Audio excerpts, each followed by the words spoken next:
So Coach Hassan is now making a case for why AKOR Adams needs to be called up to Nigerian Super Eagles, ahead of these two games between Libya this month.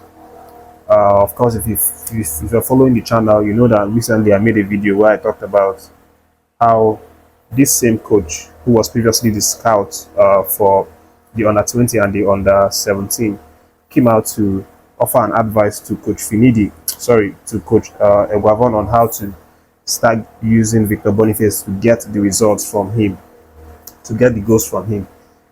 So the same man is still, the one who's now fighting for AKOR Adams to be called up to the national team. So here is what he said about these two players, because he was actually the guy that helped scout Victor Boniface and AKOR Adams, for the under 20, and he knows a lot about these guys. He knows their qualities. He knows their attributes, knows the weak point and everything. So knowing this, he believes that AKOR should be getting called up to to Nigerian Super Eagles, and especially with the recent performances that this man has been putting in the French League with Montpellier. He said, "I scouted Victor Boniface and AKOR Adams. Boniface is good because of his height, ball controlling ability, and dribbling, which is why I converted him into a point man."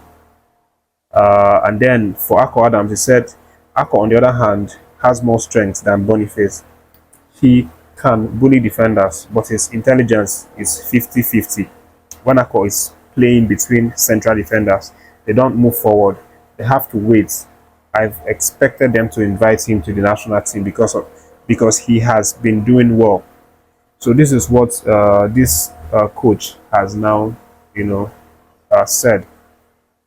He actually said that, in a program that was aired by Brilla FM. And just to tell you about the performances of AKOR Adams this season in Montpellier shirt over in League One, he's actually played 6 games, scored 3 goals, created 1 assist, which is actually decent. It's more than average. Goal and assist contribution of 4, versus 6 matches is actually a decent, stats to have. And this man is really pushing to be one of the strikers that is going to be named in EGUAVOEN's list. But there are other strikers, of course. I think the attacking department for Nigerian Super Eagles is the hardest department, for EGUAVOEN to select players, because there's just so much talent there. Everybody's playing well, scoring goals. We have more than 6 strikers who are currently scoring goals, are in form right now. So it's definitely going to be a headache for EGUAVOEN to pick. But we'll see what happens. It's not about Hassan. It's not about Hassan, Coach Hassan, saying that this guy needs to be picked, but it's also for EGUAVOEN and the technical team to decide who best fits their playing style and whatever they want to do, with the team. But moving away from that one, guys, let me let you know that Coach Bankole Oluwokere has now released his list for the upcoming FIFA Women's Under-17 World Cup that's going to be played in the Dominican Republic.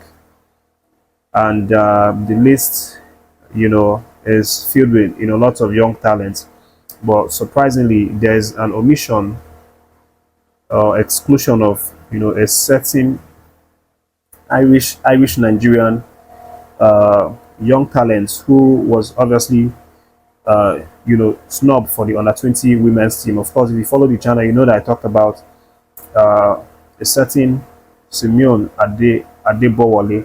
Adebowale actually has the right to represent Ireland because it's her country of birth, but she's also in Nigerian.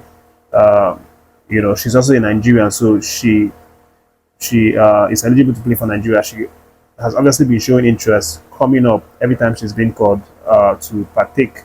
The first, disappointment that she had was with the under-20 women's team that actually, went to Colombia recently. I covered that. It was a huge blow. She came around, made the provisional list, but was later excluded. And this time around, and again, when she was excluded, then people were saying, I had a lot of comments, you know, in the video I posted, and even on the uh, community tab or something like that on Facebook. People were saying that she doesn't belong with the under 20, that she should go to under 17 because she's 16 years old, that's the category. And you know, here comes the under 17 again, and she came, you know, on time, fully ready and everything, and right now she's also been excluded. I'm not saying that they should carry her if she's not good enough, you know, but I'm just pointing out that this sort of commitment, this lady, obviously she's a young and talented young lady. She has obviously shown that commitment and passion and interest to represent Nigeria, even though she has the opportunity to represent Ireland. You know, she keeps coming every time she's being called up. And right now, again, the under 17 category that I was saying, okay, she's going to, you know, make the team that's going to travel to Dominican. She has now also been, you know, sent home. Definitely, the next thing we hear is, you know, she's going to go and represent Ireland, and I bet you in the nearest future she's going to be one of the hottest talents in the world of female football. And then we will now be biting our fingers that we had the chance to actually, you know, have this woman in our team, but we sent her away. But all the best to her, all the best to the team. Of course, as I said, the team that was selected is a really strong squad, and you know, these are the names. I'm just going to put it on the screen so you can see the name of the girls that made the list, and you know, we expect them to go and do great things later in the Dominican Republic. More updates will be coming up on this channel based on this and other things that you need to know. That's the update for now. Thank you for watching. Leave your reaction, subscribe to the channel, and stay tuned.